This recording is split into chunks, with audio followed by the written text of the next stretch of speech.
Hej och hjärtligt välkomna till Investerarafton special. Även denna gång med bolag ur råvarusektorn. Och även denna gång med ett engelskspråkigt bolag, varför vi kommer att fortsätta denna presentation på engelska. Hello and welcome. If you watch this live, you can interact with the management by asking questions in the chat room. Feel free to put in your question quite early.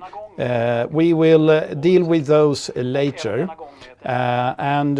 You can use English and or Swedish. Investerarafton special is a cooperation between Investerarafton.se and Scandinavian Alliance.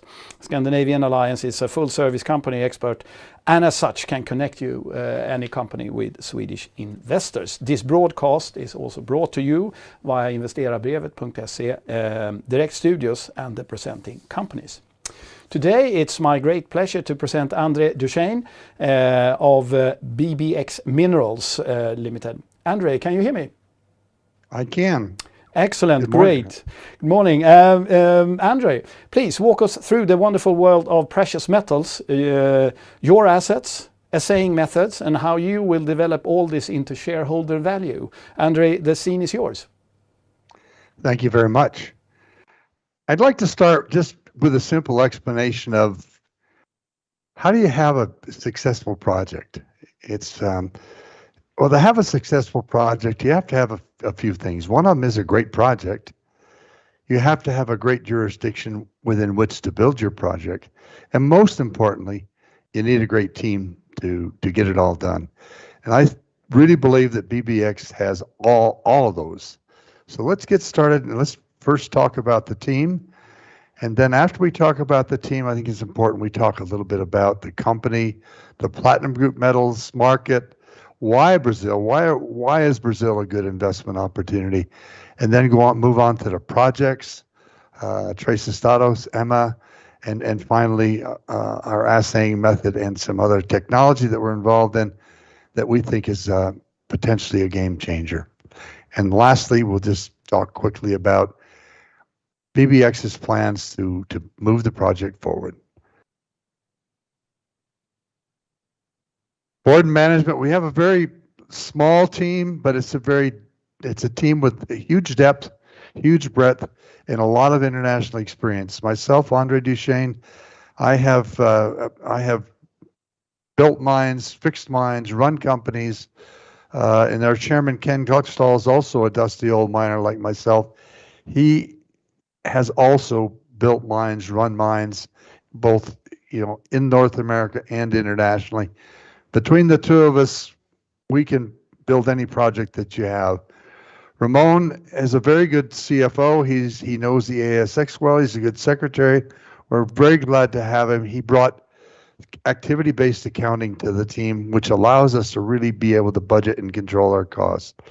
Carl Page is a businessman in Australia. He's also a fairly large shareholder. He works at us from the business standpoint. He helps us with our website and all of our social media. I think next, Abby Smith is a new join. She is an environmentalist. She is working on her PhD. She was in environmental enforcement. She's been in other portions of the environmental scene. She is currently working for the Cancer Council. We brought her on because she's very good at sustainability and she's very good at the environment, and we're getting ready to begin to do all this. Edmar was a very important addition. He's a master's in chemical engineering. He's the guy that developed our assaying procedure, and he's also the guy that's involved with our production scene. So, and then Antonia and Mike were the original people who discovered this deposit, and they're very good geologists. So, as you can see, the team has a lot of depth, a lot of breadth, and the other key thing about the team is we work extremely well together. Corporate overview. I won't stay on this too long. JP Morgan nominees holds 40%, others 39%. Our major shareholders is in both others and JP Morgan nominees. That's Drake Financial. They hold about 46% of the company. You can see where board and management hold 6.6%, and there's several other people that hold around that much. The top 20 shareholders hold 70% of the company. of which I'm one. So as you can see, I have a lot of what they call skin in the game. We're currently sitting at a market cap around 40 million. And as you can see, we've sort of come down with the vagaries of the market and various other things. But with this new stuff that we're working on, we expect, we don't guarantee, we expect our stock to increase in value. Let's talk about the precious metals. Let's talk about PGMs. They're really important from a standpoint. Well, currently the market's driven by catalytic converters, and everybody is trying to go to electric cars, which are not necessarily renewable, and I don't believe they are going to be sustainable in the future. What we believe is that the world is headed towards a hydrogen-based, carbon-neutral economy. Hydrogen is the only truly renewable energy. It comes from water, and when it burns, it goes back to water. And one of the key players in this are platinum group metals, platinum and palladium, both from the standpoint of creating the hydrogen from the water and also from the standpoint of a fuel cell. So we think these precious metals, these rare metals, which only 6 million ounces of platinum and 6 million ounces of palladium are mined each year, which is a very, very small amount. So if you believe that we're going to go into this hydrogen-based future, as I do, then there are not enough PGMs to begin to support that future. So platinum group metals are going to need to be mined. They're going to need to be more going to have to be found for us to get there. Why Brazil? Brazil is the is the 9th largest global economy. Latin America's largest pro-mining jurisdiction, vastly underexplored relative to their major mining jurisdictions. They have a very skilled labor force, and internationally accredited technology, engineering, manufacturing, and construction companies. They also have great universities, extensive infrastructure to support project development, a very transparent mining code, a very transparent environmental code that's also world-class. They have world-class banking, and their legal system is fair. So, plus Brazil has issued a list of critical minerals, which include PGMs. It really is a great place to do business. So let's take a look at our portfolio. It's located in the southeast corner of the state of Amazonia, and it's in a little town of Apuí, which sits approximately 480 kilometers south of Manaus, which sits right on the Amazon River.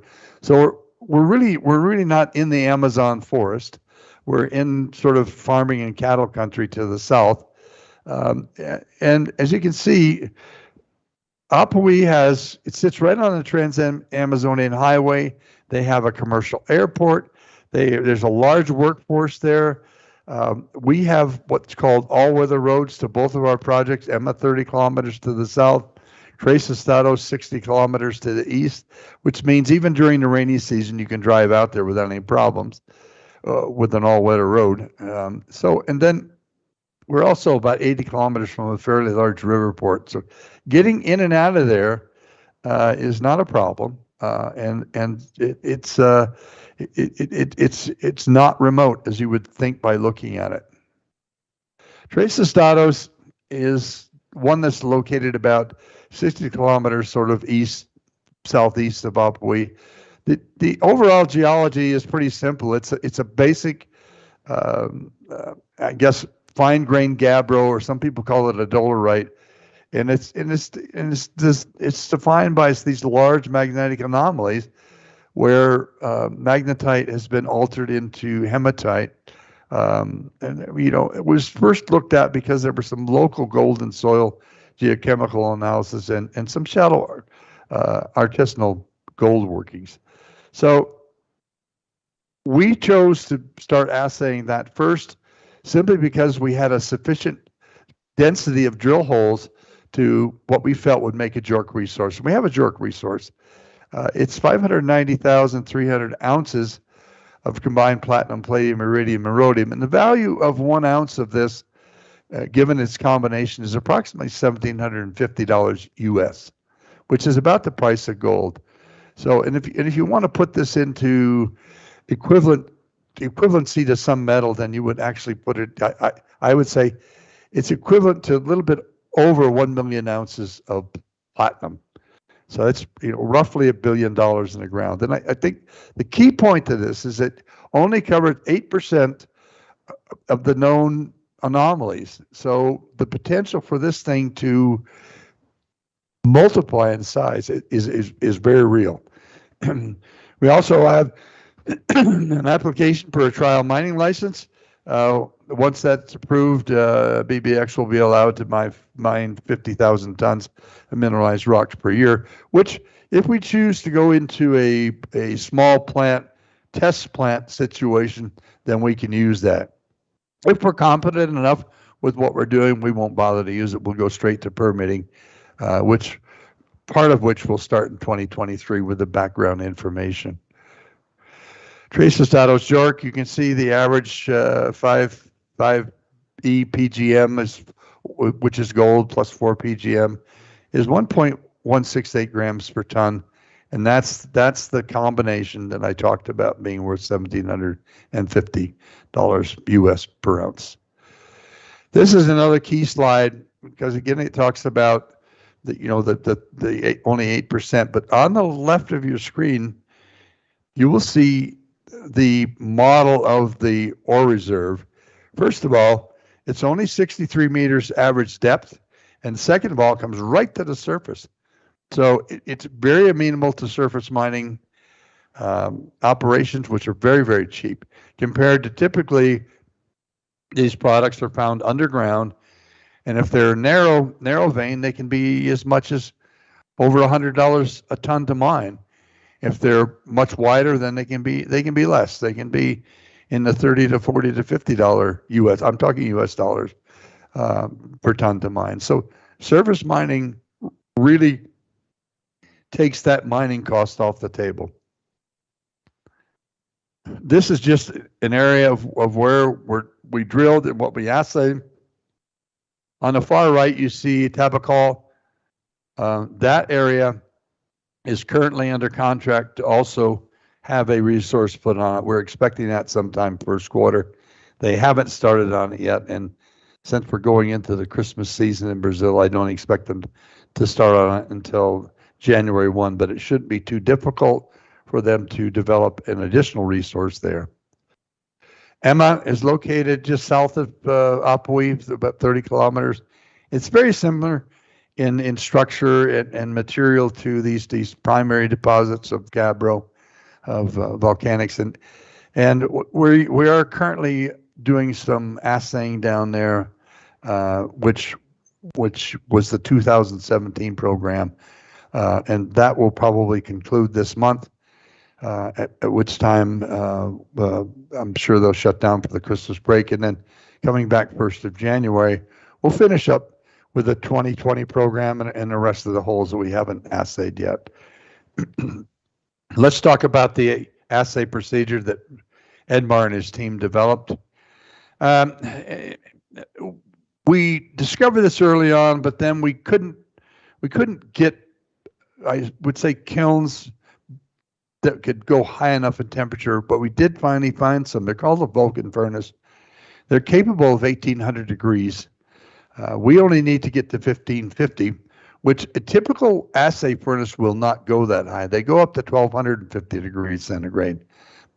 So what we do is we take 10 grams of powdered metallurgical nickel. We put it in with mineral and various other fluxes and chemicals, and we heat it up to 1550 degrees, and then we hold it there for 10 minutes, let it cool, and when we crack it, you can see we have this shiny little button, which is about 9 grams of sort of a nickel button that also contains the precious metals. It goes from there to a nickel absorption. Once the nickel's absorbed, we end up with a small amount of material and filter it. We end up with a small amount of material, which then goes to an acid, 4-acid digestion, and from there it goes to a fire assay, and we develop a small silver bead. At which time we're done with it. It goes to another lab that we have nothing to do with, where they determine the values in there through the AA. This is the important thing that we've come upon. It's a bioleaching process that is very significant to us. We found these fellows at this, and this is a USDA certified laboratory, and they've been around a long time. They discovered these microbes that actually will get into the minerals that we need them to get into, which are the silicates and also the aluminum minerals, and the quartz, which is the silicate, and sort of dig out these molecular size parts of precious metals, because a lot of it, because this deposit had no gathering tool, like it has little or no sulfur in it, it has little or no other minerals that would gather it. So a lot of these metals stayed in their molecular stage, and these little microbes can go in and easily pick this up. So, and I wouldn't pay attention to this up here because it's really not important. What's important is the ratio of the upgrade. 1.65 grams per ton in the untreated ore, and then once you have the ore has been treated, and you gather up these little microbes and you assay them, you get this kind of. So we keep getting this huge upgrade, which makes this thing potentially an outstanding, very cheap, very green method of producing our metal, because these are living things. They're not some chemical that destroys to get the product out.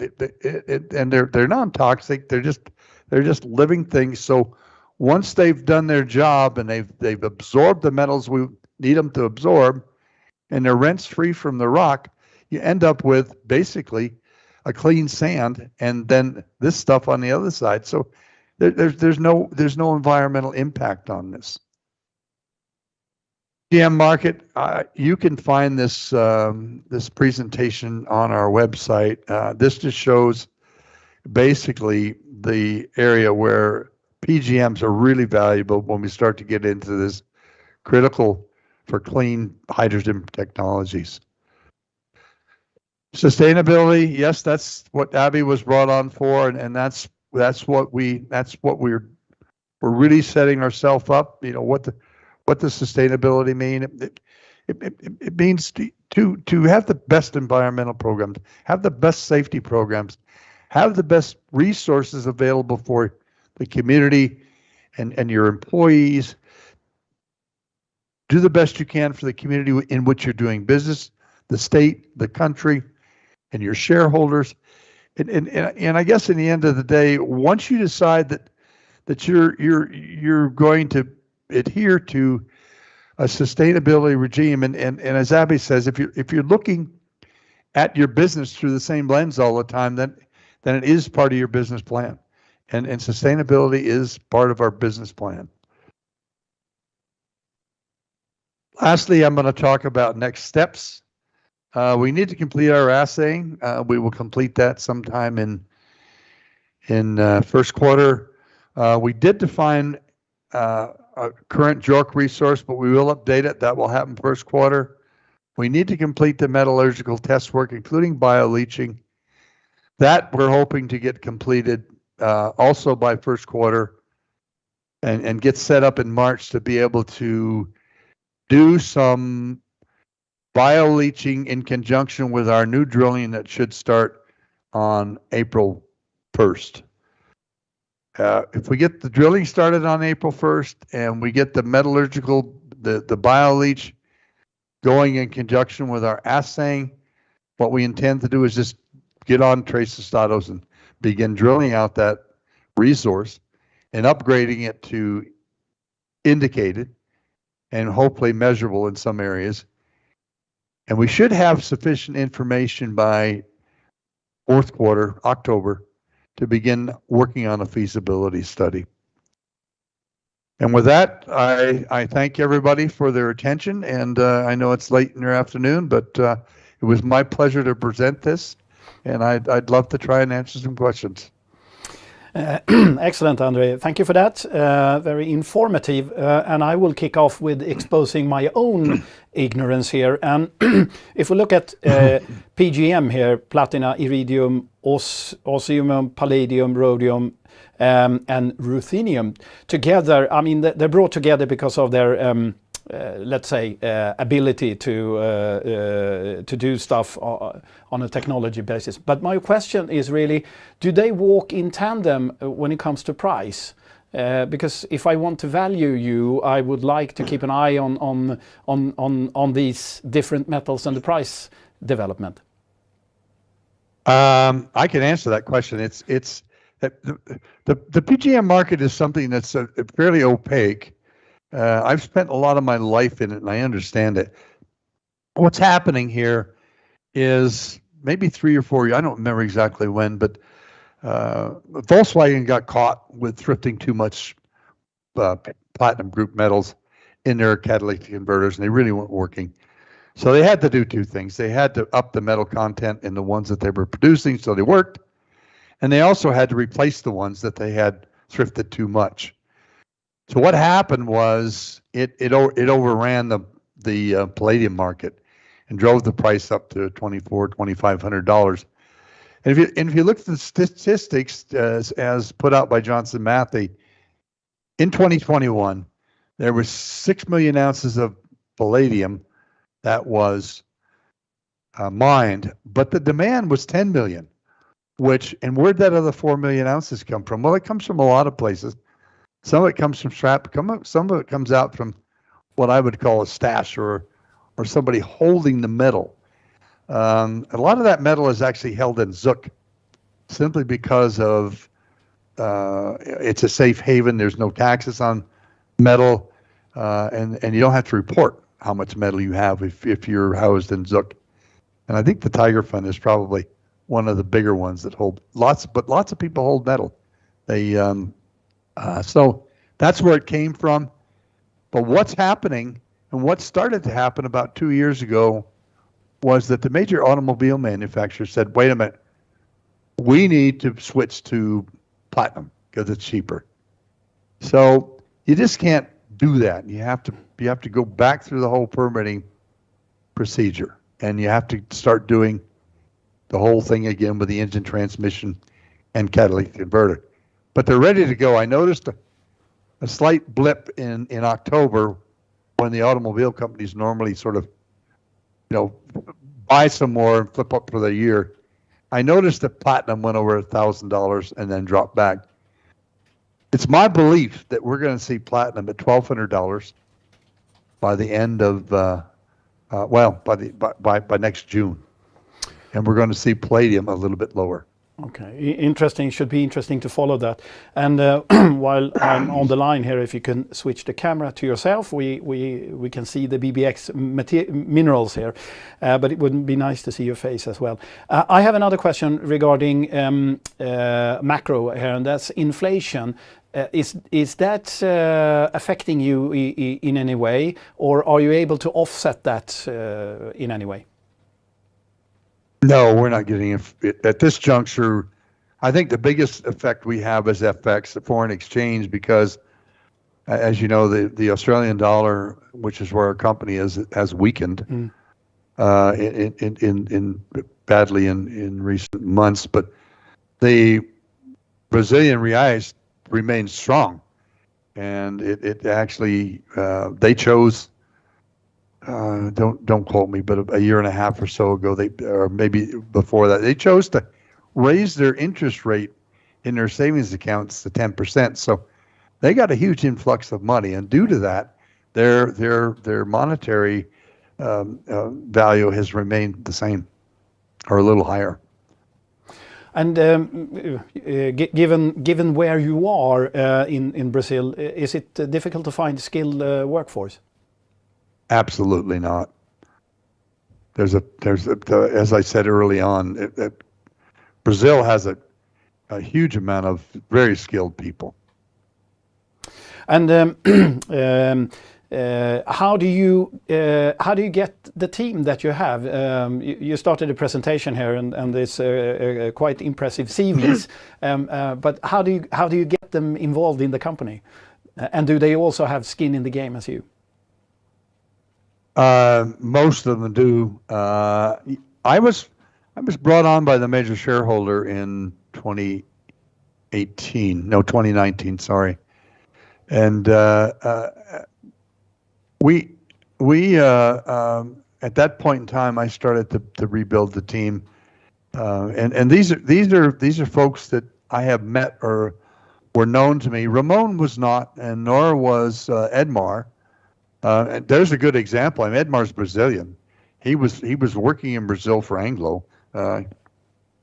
He's a very storied guy. I mean, he's developed a lot of processes for Anglo, and we were pleased to get him. So we just started to sort of rebuild the team and get a good, a team that worked very well together and moved very quickly to get things done. So this will be more a statement from me than a question. But if you look at the large shareholder JP Morgan and the CV of the board here, who have left super majors, that is really a seal of approval of the assets and the assay method. And I'm sure you would agree. Yes, it sure is. I mean, once we had that assay method, I was able to attract some very key people. Oh. And could I just expose my ignorance here? Brazil, then, as a federation, does the presidency and the election there, does that really change anything on your environment? You referred to the list that they have put on precious group metals. So the political situation there, given the fact that you operate on a fairly long-term base?